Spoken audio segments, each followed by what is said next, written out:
Sa ngalan ng Ama at ng Anak at ng Espiritu Santo, sumainyo ang Panginoon. At sumainyo rin. Ano ba ang mahalaga sa ating buhay?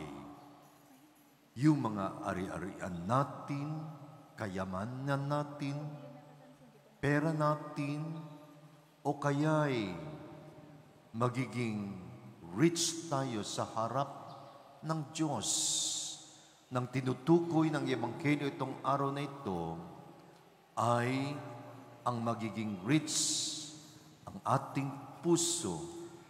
Yan ang dapat natin gagampanan sa ating buhay upang tayo'y lahat maging masaya sa kaharian ng Diyos. Pero anong ginawa natin sa ating buhay? Kung minsan naging madamot tayo, kung minsan makasarili tayo, lalong-lalo na sa pang-aapi, alam natin ang ating sarili lamang. Humingi tayo ng patawad sa ating Panginoong Jesucristo.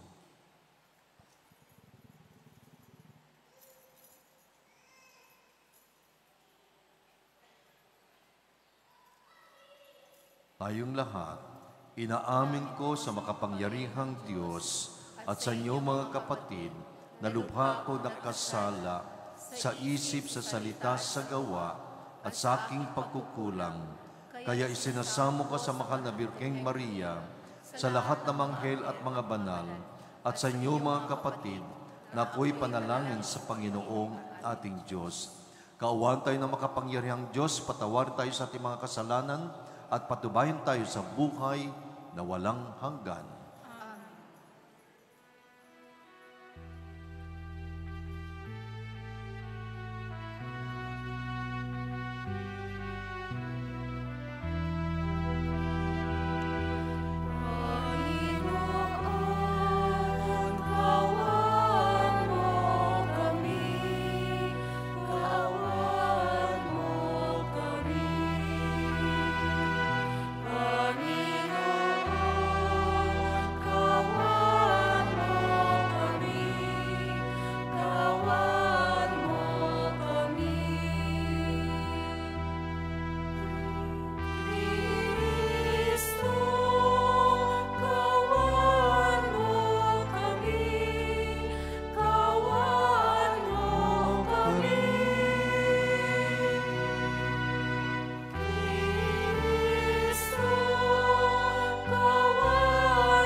tayong lahat.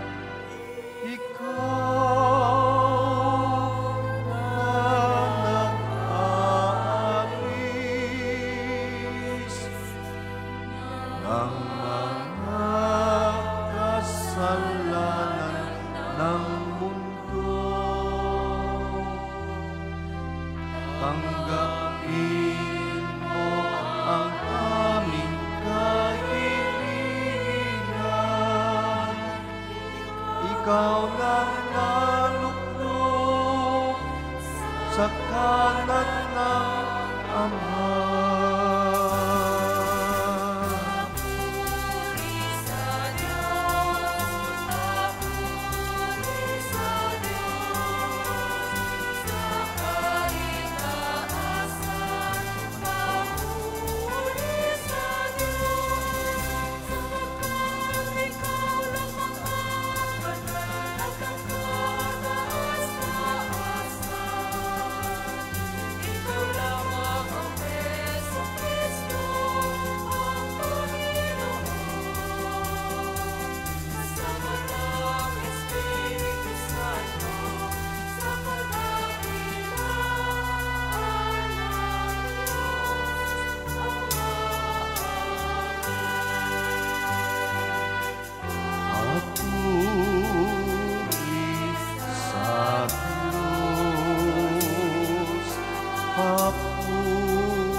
Manalangin tayo.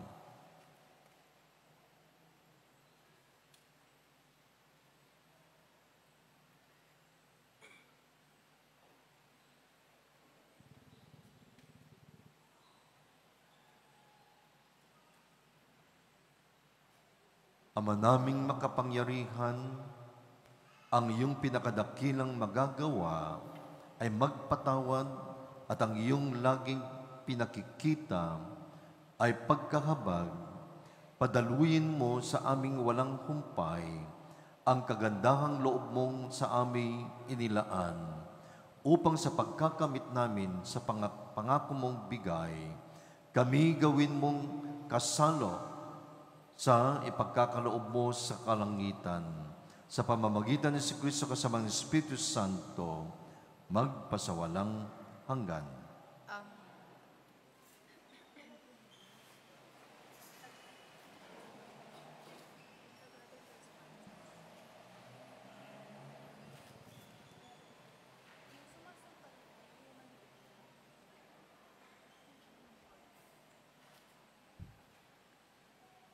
Pagbasa hango sa aklat ni Propeta Amos.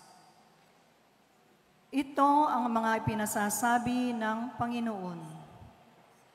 Sawing palad ang mga nananahimik sa Siyon at yaong mga nananalig sa bundok ng Samaria, mga taong tanyag sa pinakadakila sa mga bansa. Nakahiga sa mga higaang garing at nakaunat sa kanilang mga hiligan. Nagsisikain ng mga batang tupa sa kawan at ng mga goyang na baka sa kulungan. Nag-aawitan ng malakas sa saliw ng kudyapi at tulad ni David ay nagsisigawa ng mga bagong panugtog. Nagsisiinom sila ng alak sa mga kopa at nagpapahit ng pinakamabangong langis, ngunit hindi nakikiramay sa kapariwaraan ng Jose. Kaya sila ngayon ang unang dadalhing bihag at mapaparam na ang linggal ng mga haliparot. Ang salita ng Diyos. Salmo responsorio ang tugon. Purihin mo ang Panginoon, o aking kaluluwa. Ulitin natin. Mo ang Panginoon. Iginagawad ng Panginoon ang katarungan sa mga api. Nagpapakain sa mga gutom. Ang Panginoon ang siyang nagpapalaya sa mga bihag. Tugon.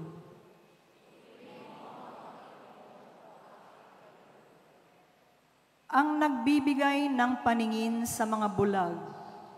Ang Panginoon ang siyang nagtutuwid sa mga nakayukod. Ang nagmamahal sa mga banal. Ipinagsasanggalang ng Panginoon ang mga dayuhan. Tugon.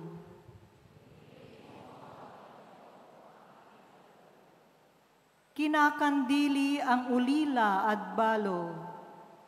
Ngunit inililiko ng daan ang mga makasalanan. Ang Panginoon ay maghari magpakailanman. Ang iyong Diyos, O Siyon, sa lahat ng lahi. Tugon.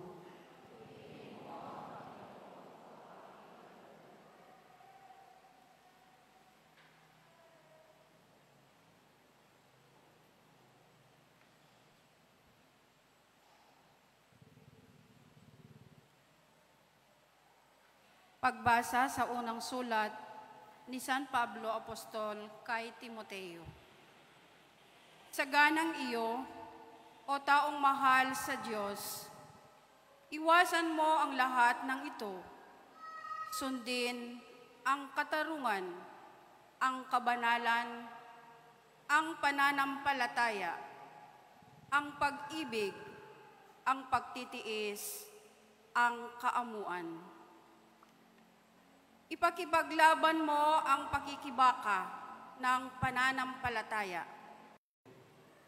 May isang taong mayaman na nakabihis ng purpura at lino at araw-araw ay nagpapasasa sa pagkain. At may isa namang pulubi na nagngangalang Lazaro na nakahandusay sa kanyang pintuan, lipos na mga sugat. Ibig sana nitong kumain ng mumong nahuhulog sa hapag ng mayaman. Ang mga aso ay lumalapit upang himurin ang kanyang mga sugat. Nangyari na namatay ang pulubi at dinala siya ng mga anghel sa sinapupunan ni Abraham.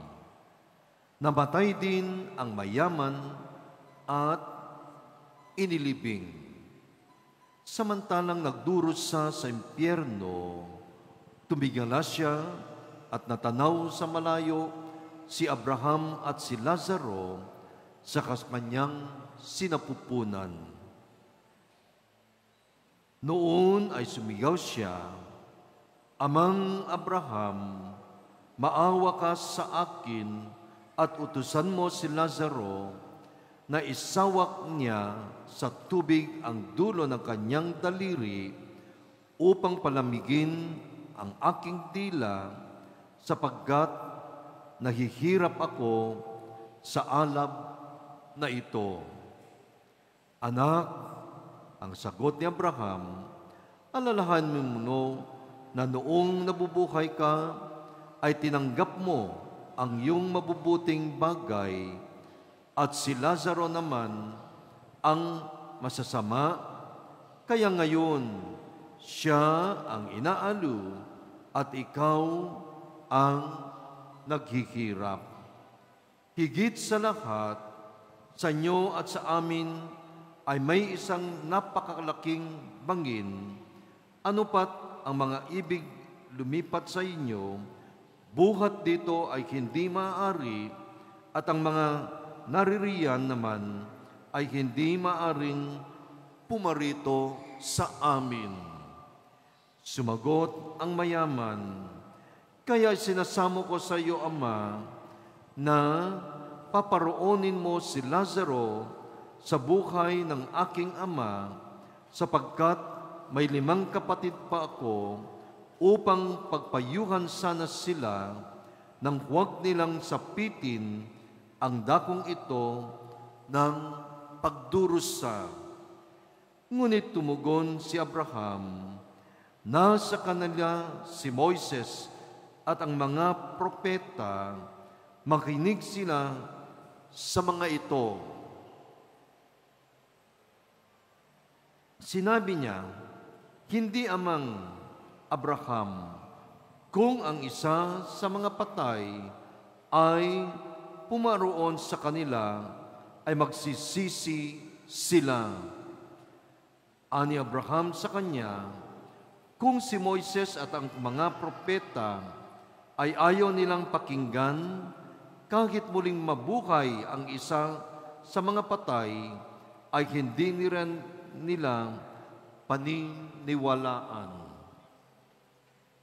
Ang Ebanghelyo ng ating Panginoong Hesukristo. Pinupuri ka namin, Panginoong Heso Kristo.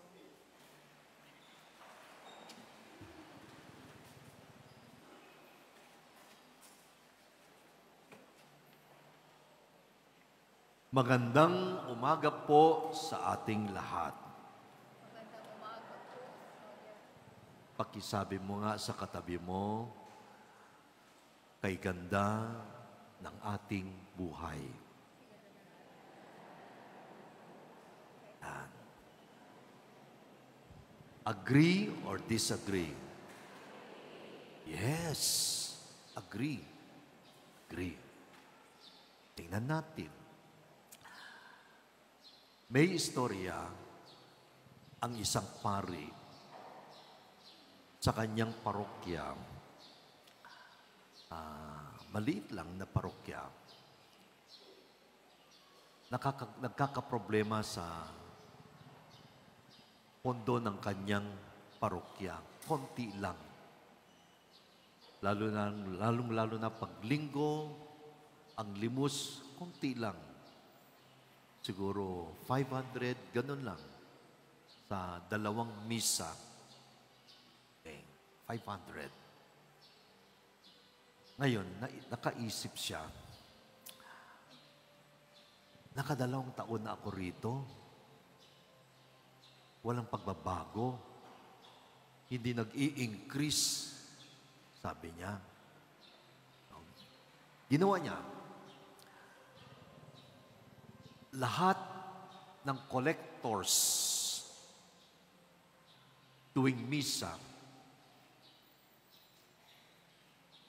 bawat isang pew may naka-assign na isang lector, hawak-hawak ang basket. Kasama ang Knights of the Altar. Ang instruction ng pari,